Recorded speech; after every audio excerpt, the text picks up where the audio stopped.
Every day we gotta make a flat spot for the tent that doesn't have any thorns under it.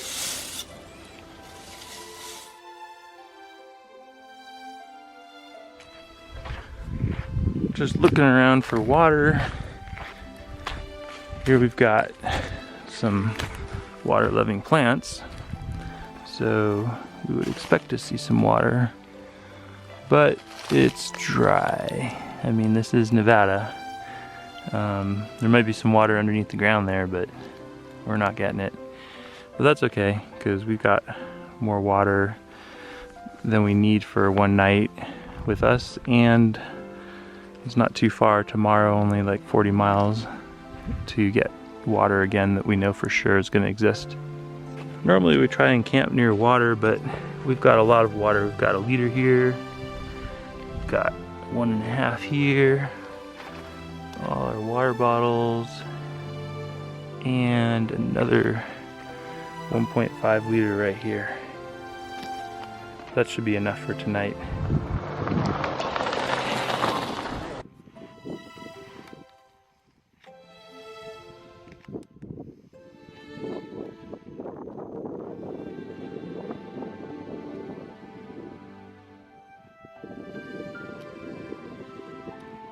One thing we can do though is let out a lot of air on the tire.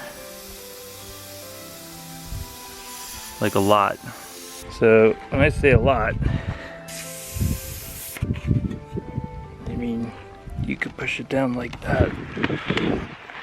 The trick is if you can get the tire pressure low enough, something like maybe 5 psi, you can actually ride a little bit of the sand.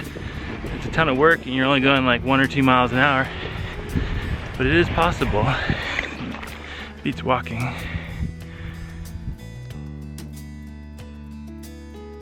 All right, well, we just came from those mountains there behind us. How'd you like that mountain back there, Janet? Beautiful.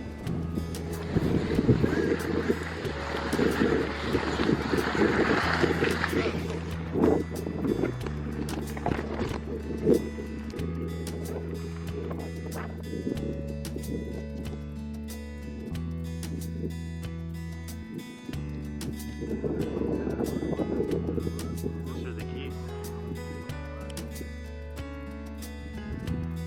Do you see any springs on there? But that's what I saw on the satellite. That's the that pond in a windmill. Easter Springs, Copper Creek. No, that thing was dry. I always try to plan out water ahead of time using the satellite and USGS maps with known springs, but sometimes they don't always work out. It looks like we're striking out around here. Aha! Well, sometimes the map doesn't lie. Looks like I found the spring here. So this is going to be great. So we'll probably put our camp somewhere near here. This looks really good. Very nice. Good news. I found the spring. We can camp by it. Easy bite flavor's better. Red flavor. This is what I'm gonna have for dinner. Low carb tortillas, bell pepper, 2 pounds of cheese, and 1 can of beans.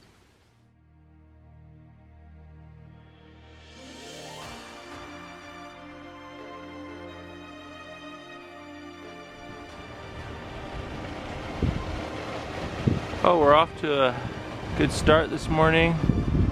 You can hear there's a waterfall down there.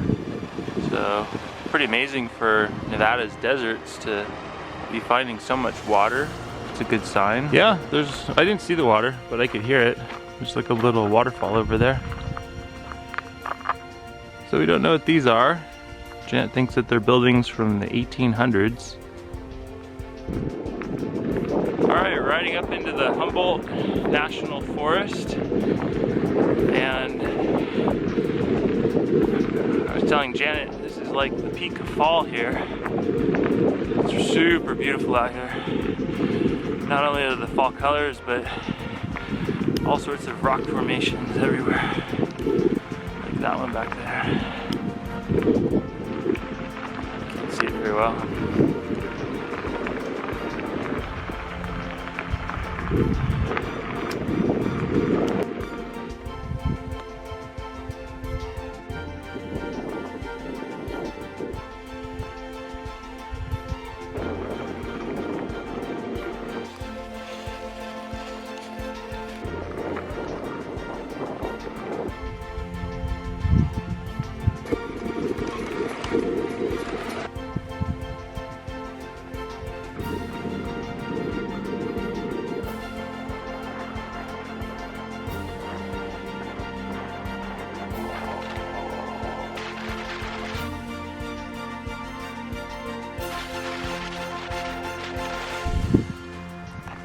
Don't know if I told you guys yet, but the route that Janet and I are doing is called the American Discovery Trail. And these are the little emblems that we've been seeing along the way. However, we're not going to do it everywhere because we have to go around some of the wilderness areas. So, American Discovery Trail is not entirely for bikes. Like feet thick, you know, someone steps out of their car and they go this deep in dust. Oh wow. And stuff. This summer's been so dry and they've had a lot of equipment out here. The guy who got stuck, my coworker, I think that was his last week. And that was Antelope Valley. Had to get towed out? Yeah. Because if you go north and then west, that road that cuts over to the west is ruined. It's ruined, huh? From what I understand. Not long ago, we ran into this guy. He was a Department of Wildlife guy, and he told us that he was studying bats. What else did he tell us? Oh, he told us the correct pronunciation for pika, which is pika, and Janet and I have been calling it pika. Anything else, Janet? Going to check some caves who are blocked off by metal gates to keep people out, but bats live in there. Make sure they hadn't been vandalized. Yeah, he was pretty much the only vehicle that's passed us today. I think all day we've only seen that one car. So today, besides meeting the wildlife biologist, Jason, who we told you about earlier, we also met a government guy, and he said that we might want to go down Cathedral Gorge, which he tried to show us on a map, but you know, with COVID and all, he didn't want to get too close. And anyway, this is what we think is Cathedral Gorge. Yes. If you go right past the wash though, is there any track? Janet says she thinks she found the route. You found the route? So we're gonna give it a go. Forgot to tell you was that the government guy who told us about this route said that he's actually never been all the way through it. So that's a little disconcerting. Some bats up there. That cave. That guy Jason was a wildlife biologist, and the government guy was a caver. So they both had things in common. Both like to talk about caves.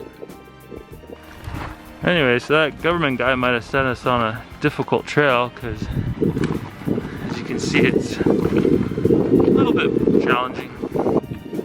This isn't too terrible so far, but the other thing that guy said was that there's for sure water at Green Springs, and I hope he's more right about that than he was about this being passable.